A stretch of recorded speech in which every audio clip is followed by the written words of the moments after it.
I'm fired up and I'm ready to go. I'm fired up and I'm ready to go. I'm fired up and I'm ready to go. This is the Billionaire Brown experience. Let's go. Flirting. And it's tough because one of the biggest things we do is we hide from each other. Like if we go to the very core of what you're asking, the answer is the couple hiding from each other? Or do they get the magnificent experience of knowing they could say whatever they need to their partner? That's what's magnificent. Okay. How would you explain lust and love? Lust and love, boy. Lust. Lust is a sexual trick I think the universe played on all of us so we would procreate. Actually, lust is a sexual experience that happens, fortunately, at the beginning of a relationship. That another term I sometimes use in place of it, although it's not exactly the same, is romantic love. Romantic love and lust and the early falling in love with somebody is a very real experience. It's actually so real that it's a really important experience for teenagers even. A teenager that doesn't fall in love and get their heart broken, actually, that's actually kind of a sign of some problematic issues, actually. So when you look at romantic love, it's like this 3 to 4 month thing, it's a 3 to 4 month thing where in the psychology world, they name it as, it's called your ego boundaries drop, right? And you actually think you're at one with the other person. Now it's interesting because there's this idea that I use, which is called the myth of romantic love. And people usually don't know what I mean by that. And the myth is that it should be there after the 4 months. But it's actually incredibly important what happens in those first 3 to 4 months. You're supposed to feel like the person is pretty perfect. You're supposed to feel that in love feeling. It's really, really important. It's what you can use later in life when you're having actual real difficulty. But one of the reasons we're so confused about it is, you think about Hollywood, and the movies that are put out. I like to make jokes about this sometimes. The end of romantic movies, when the couple finally decides they love each other, that's actually when they finally decide they want to go on a first date. Right? We never see what actually happens after that. So every story is about two people deciding they want to actually spend time together because they feel that they're in love, and then the credits roll. so that's and then love is a completely different thing, right? Love is what happens from 4 months to 99 years, right? Love is sometimes something you feel for the other person, and communication and working out your issues and learning how to listen and minimize defensiveness and criticism and replace it with openness and vulnerability, and learning how to do that throughout a relationship. That's where love becomes a much bigger possibility. Okay, so in your experience all these years, have you seen lust last longer than those 4 months? And if so, how long? I have some couples that are 3 years into having sex once or twice a day. I'm thinking of a particular couple, and it kind of boggles my mind. They like each other's bodies and their romance, and but they can't go deeper emotionally. So I'm actually feeling like they got another 6 to 12 months max on that, because there is only one sexual aphrodisiac that is non-addictive, that actually makes sex passionate for decades and decades. And that aphrodisiac is what I call emotional openness. And And what is that? That means that you can say to your partner what's on your mind, and you can be received and heard and listened to, and then vice versa. Right, vice versa. A couple knows actually how to resolve and repair conflicts and continuously keep interest in each other and grow together. And that is the only thing that 27 years down the line can make them have eye contact during sex and have it be a powerfully loving experience. All the other things that we use to escalate sexuality and make it good are escalations for the behaviors of sex. You know, I don't care if it's chocolate or oysters or massage or going on a weekend together. All those things are great to keep passion alive, but ultimately, if they don't feel safe to express, the body shuts down and sex goes away. That's why sex is often one of the primary things they complain about when they walk in the room. And it's the funniest thing ever. You know, happy couples in every measurable test have sex once a week at least. Couples that have sex more than that are actually not any happier. They can, it's great. But couples that have sex once a week never talk about their sex life because it's working. And it's actually, and if you ask them how important is sex, they will say it's kind of important, but there's so many other things that are important. But couples that have sex once a month or less, when you ask them how important is sex, they will say it's the thing that is killing my life. It is killing our relationship that we don't have sex. It's the most important thing there is. So that's always fascinated me, that if it's working, sex is not a big deal. It's a big deal and it's not a big deal. If sex is not working, it's a massive, big problem. Wow. Yeah. That was very interesting. All right. So I was also on understandeachother.com. Yeah. And I saw, I didn't want to look at it into detail because I didn't want to lose the feeling of learning from you. Great. So you had something on there about pornography. Right. How does that affect the relationship? Because you know what, some of my friends who are successfully having great marriages, Right. some of them even watch pornography together. Right. And some hate it. I have a ton of people in my network. Some like it and some don't. Right. What's the truth about pornography, and what do we need to know about that in relationships? Right.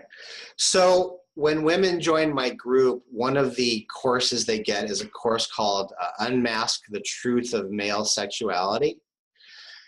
And it's 40,000, it's a 40,000 word essay that I am turning into about 75 videos. It's going to be about a 12-hour course on male sexuality and explaining what it is. My goal of that is to help women understand what male sexuality is. I'm not talking about trying to convince them of different things. I'm talking about there is a truth that, if described well, almost every man will shake his head and go, yep, that's pretty much me. That's pretty much what happens for me with sexuality. The problem is men don't share it with women. The problem is men don't have the validation or the backing to explain it to women. Can you explain it for them? Well, I'm going to explain the first question you asked. I'm going to talk about. Yes, I can very much explain it. It's going to take 12 hours of video to fully explain it. Okay, no, but, you could go back to the original then. That's fine. Yeah. But the male sexuality is something that I think is the most complex thing about men that there is for women to understand. In every area, I think women are a little bit more complex to understand in how they kind of spread out emotions in different ways. And you ask a man, what are you thinking? And a man will sometimes just say, nothing much, right? And a woman, it's almost never the case, right? So a man that watches porn, couples come in here, and sometimes that's, you know, the main problem. He is hiding out and using pornography as his main source of sustenance for sexuality. That's the problem. The problem is that the relationship isn't providing him this kind of sustenance. So healing pornography addiction is one of the most complicated things to heal. And it was very interesting a moment ago, you said, you know, couples that watch porn together. I only have one path that I help couples with, because everything else has been not successful in my career in helping people stop using porn. The only thing that's been successful to help a man do it less is bringing the porn into the relationship and actually experiencing watching porn with his lady and actually being real and talking with her about what it means and sharing it with her. The point of that is it reduces his shame. And it reduces his shame, and what was a major addictive thing that pulls him away from his wife or his girlfriend no longer is for that moment. And if he realizes that he can bring that to her and it becomes a dialogue between them, I will tell you, everything can change. I'm at about an 80% success rate with this, with the couples that have been willing to do this. Yeah. That's interesting. Okay, so what else do we need to know? Like when no, what was the other one? What's something else that we're missing in relationships? Something else that like something common that keeps coming in your session. It keeps coming in your session. It keeps coming in your session. It's the most, what's the most common thing that comes into your session? Yeah. I'll see if I can put a different twist on it, because I'm going to come back to the communication idea for a moment. When you have something to tell me that's bothering you, that I'm a part of, something I've done to bother you, it takes a certain kind of skill for me to hear that you're upset, and for me to know that in your mind is a bit of a red light, right? You have this red light thing that's going on in your mind about me, and you will not have that red light go to green until you hear me say, I'm really sorry I hurt your feelings, and I get how that happened, and I'll take responsibility as deeply as I can for understanding how I hurt your feelings. Now I'm apologizing for something that I actually may also have a belief that I didn't cause at all, right? It wasn't my fault. I didn't do anything to hurt you. My intention was not to hurt you. I never have an intention to hurt you. I did not step on your foot like you're saying that I did. I did not. And if I come from that place of feeling that I am a bad person or I messed up, then I have us enter an argument. We then enter the most common thing and the most common reason for arguing, which is that you told me something that was bothering you. You told me that I stepped on your foot and your foot hurts. And I actually saw a bottle fall off a table and roll and bounce off your foot. I literally see it that differently. That did not happen. I did not step on your foot. But I have to ask the couple for a moment to just suspend belief about seeing the bottle rolling off the table, to not correct the logistical facts of what actually happened in physical reality. You're not gonna be open to me if you don't feel heard and understood that I get that I stepped on your foot. Now I'll tell you what happens if we do that well and you feel heard and understood. You know what's going to happen the next day? You're going to come back to me and say, did you step on my foot really, or did that bottle really do it? Right? Then the truth is going to come out about the facts. Couples come in here, and in the first session, I let them talk for 30 minutes, and I let them tell me their story. The story is always the same. The story is, I say this, and he doesn't hear me. And then he says, well, I didn't do this. And she says, well, yes, you did. It's always the same story. Always, always, always the same story. They do not slow down enough to hear what's bothering each other, because it's painful to admit that I stepped on your foot. It's painful to admit as a human that I'm flawed, that I made a mistake. It's hard to do that. And that's the skill that they have to learn. Okay, so the question is, do you also do online sessions? I know you do sessions there at your location, but do you also do online sessions? Half the sessions are online. I do them just like this. I work with the couple. Sometimes couples, it's very interesting. What's happened a couple times in the last couple of years, couples will fly in to see me for a weekend or drive long distance. And that's really effective. And then we do online for the next 6 months. And then sometimes they take a vacation here in Northern California and we see each other again. But it's been very effective to have couples that, were boyfriend, girlfriend, having problems, and they've led all the way to marriage just from doing this and working online like this. So they can just take online. They don't have to come. Okay, so Yes. With that being said, the punchline to that question is, how do you feel about online dating relationships? Good, bad, what? Well, the other thing that I have, if you go to the website, theunderstandeachather.com, on the main page there, you'll actually see a listing of what I teach in this women's group. And I'll tell you, about 75, 80% of the women are working with online dating. And it is unbelievable the support that they're giving each other in the private Facebook group that we all share together. And what they do is they actually share text messages that they have with the guy.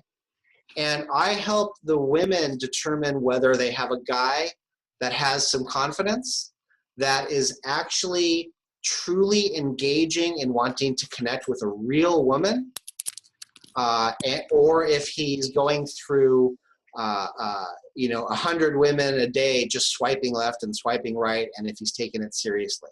So the women will start interacting with a guy, and I'll have to tell them, he's doing minimal texting back to you. And I help them see this over and over and over, that how to recognize a man that's actually available for something real. So that's an amazing part of the group, where the women are making real shifts, and they're not spending 6 weeks getting their heart broken. They're actually learning sometimes, literally, before a first date, that if they engage with this man, they will probably be let down. Okay, and as we're winding down, also wanted to ask you about this joint accounts. I know that's a big controversy, at least in my sphere of influence, is with joint accounts. How do you feel about joint accounts in relationships? Bank accounts, that is, sorry. It's very interesting. I talk about money a lot. It comes back to the communication. I have this one couple where they share an account, and it's very interesting. For years and years and years, she's actually held in some frustration because he's in total control of it. He puts the money. He's the breadwinner. He puts the money in, and he watches and kind of criticizes her for what she spends. So in that scenario, the joint account was kind of theoretically good, but it comes back to the communication. You know, whether you have a joint account or not, do you make financial decisions and hide them from your partner?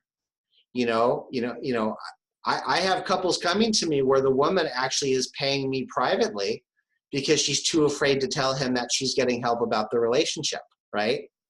So it comes down to that. But a couple that communicates beautifully about what the joint account is used for, ironically, I think doesn't even need a joint account. Right? If they're on the same page and can communicate about how they spend money and actually look at a ledger every month and a credit card statement and decide together how that works, that is no different of an argument than an argument about jealousy. It's the same, it's the same, it's the same.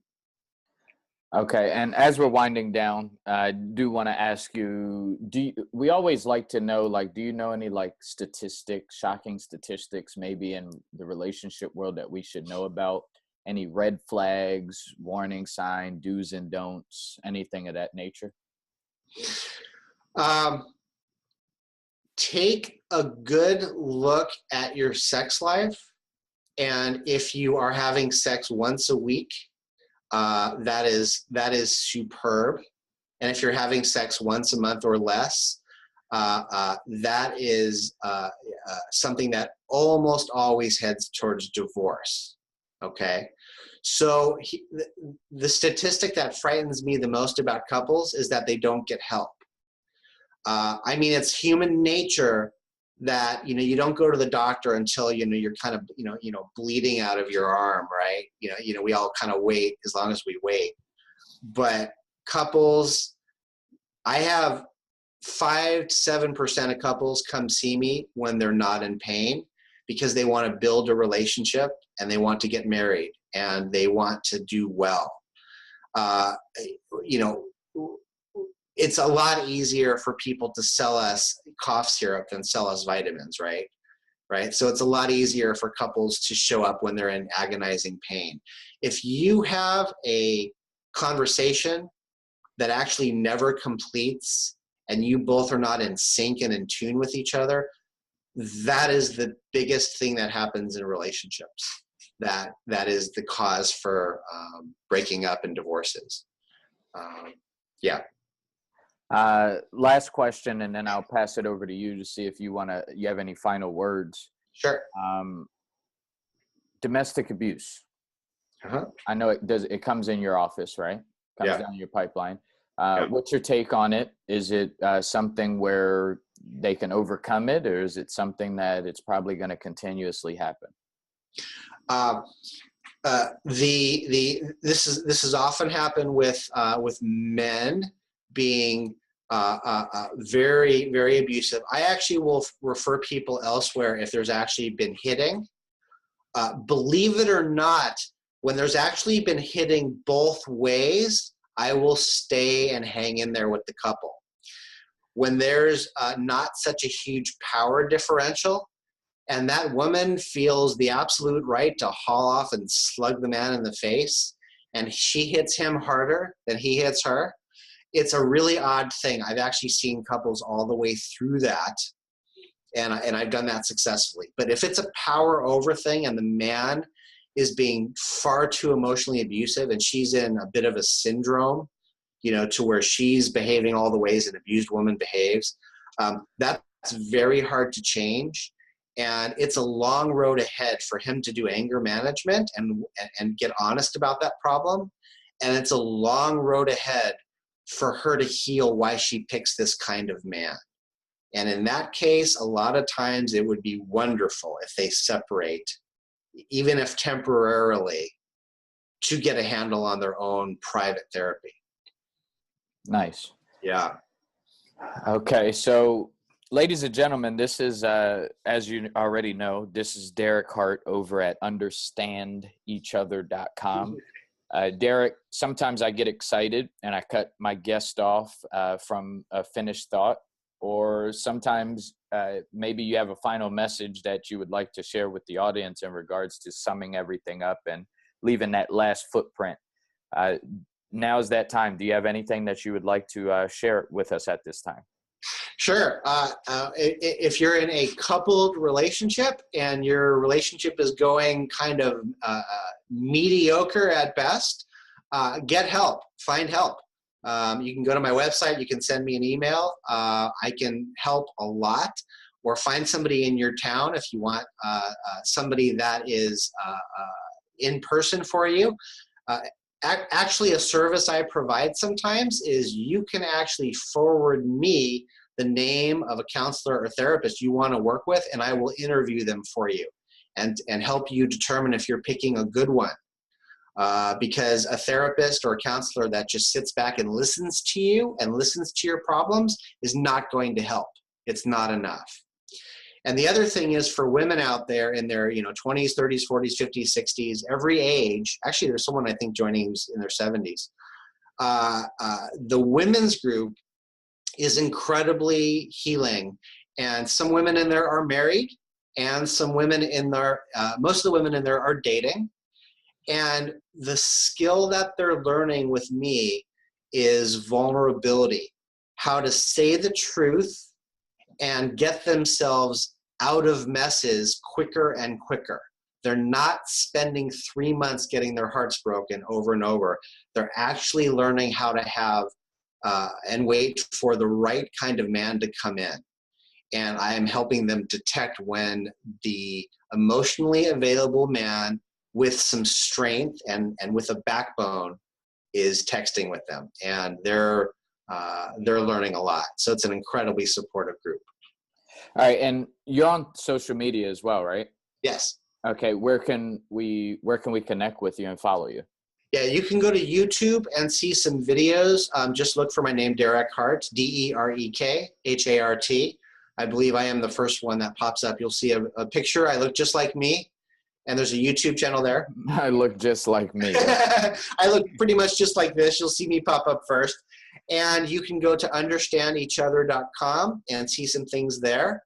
At Facebook, I am under Derek Hart, DEREK, HART. And you can, everything I post is public, and I post things almost every day.